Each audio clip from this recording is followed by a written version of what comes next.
Did I change Amsterdam? No, I just made it prettier.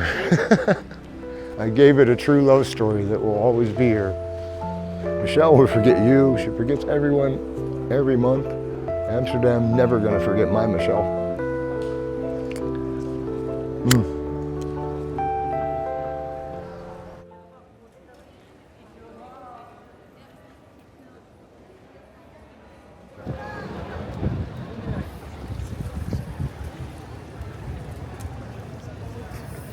The cyclists, they rule the streets. They are the kings of the road here.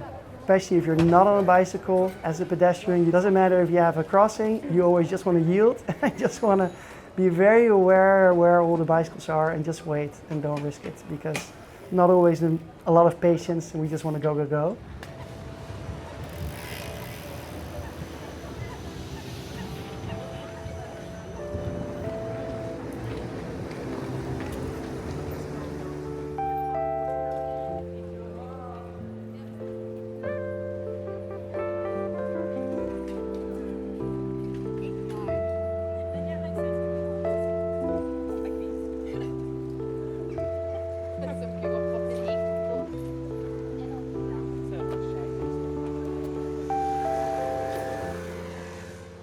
Welcome to Amsterdam, my favorite city, where all the flower bikes are. My name is Warren.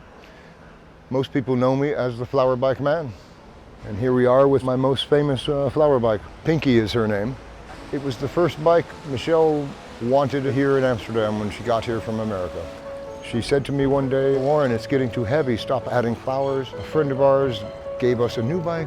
This new bike had 3 speeds and nice tires, and she said, Warren, don't you dare put that bike on the street like your other bikes. I want that bike. So she got a new bike, pink and green this time, with not so many flowers. And then after that, I just kept adding and adding and adding, and then I guess it became famous. It's kind of known around the world, especially Amsterdam.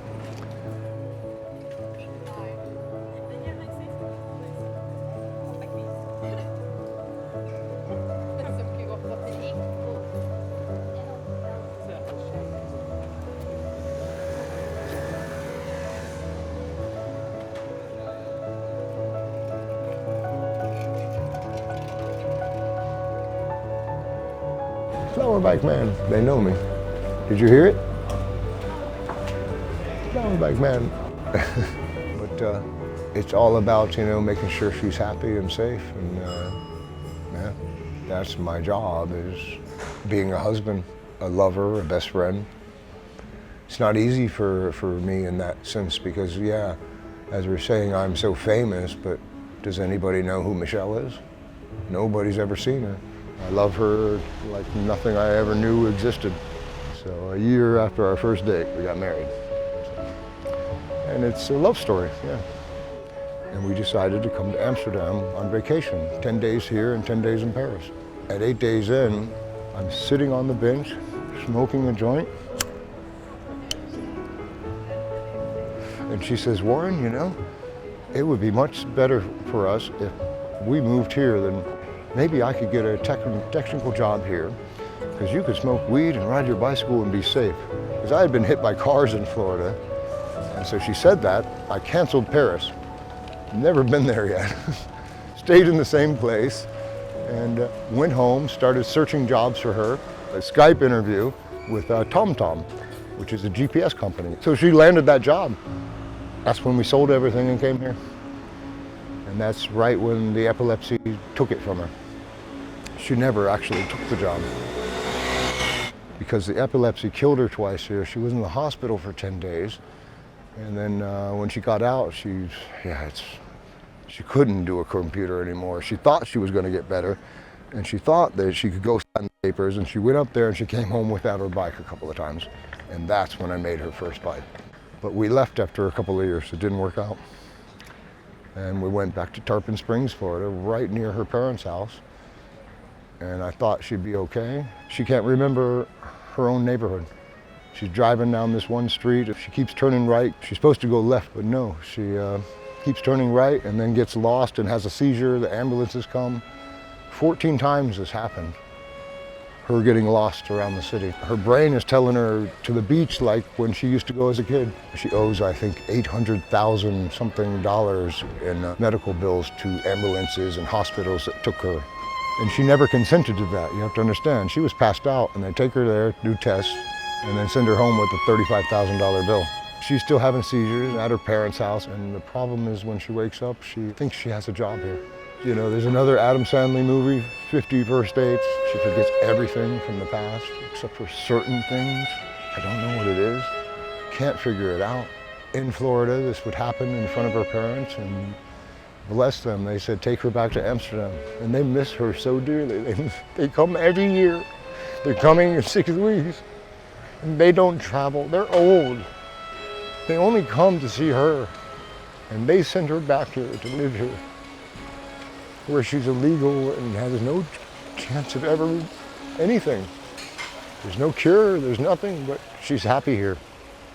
You know, and Amsterdam now loves her, so yeah, love is the cure, right?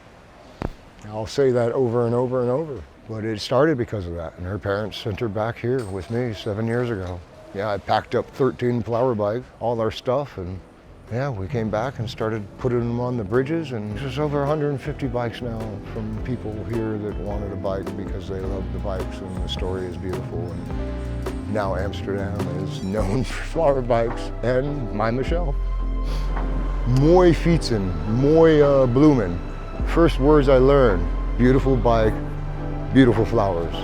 For years, people were always saying, you should rent your bikes, you should rent your bikes. Well, how can I do that if I'm handicapped and I can't really start a business and all this thing? Flagship made bikes to put in a certain area by the Anne Frank house because people don't know where the boat landing is. Well, we came up with the idea. We knew Warren, of course, from the city. Who doesn't know him? We wanted a central point where people could assemble. So they can tell people, look for the orange flower bike with the sunflowers and orange bike. And it's sitting on the tree there. That was the first one. We made like 2 or 3 of them. This year is when they said, let's do flower bikes too, because we're going to do bike rental company and it would be a cool idea to rent your bikes. So we came up with the idea, let's start a partnership with Warren, ask him if he wants to make 10 beautiful flower bikes for us, so we can finally set up a flower bike tour. Then, yeah, that stepped in for them to be able to do that. That's a great thing. I love that idea, because so many people want to do it, and well, now we're doing it. So they're eye catchers, and they spread a lot of joy. Bikes and flowers can save the world, you know. The best is when I have it on a bridge and it just turns into a queue. Well, all the time when I'm out with my bikes, people are always trying to like give me money for a picture. You should charge me. When they do that and I say, no, you don't need to pay, that smile even gets bigger. And that is the whole point. When you smile at someone, they smile back. Doesn't matter what. They're contagious and they're free. Yeah, so go spread some smiles, yeah?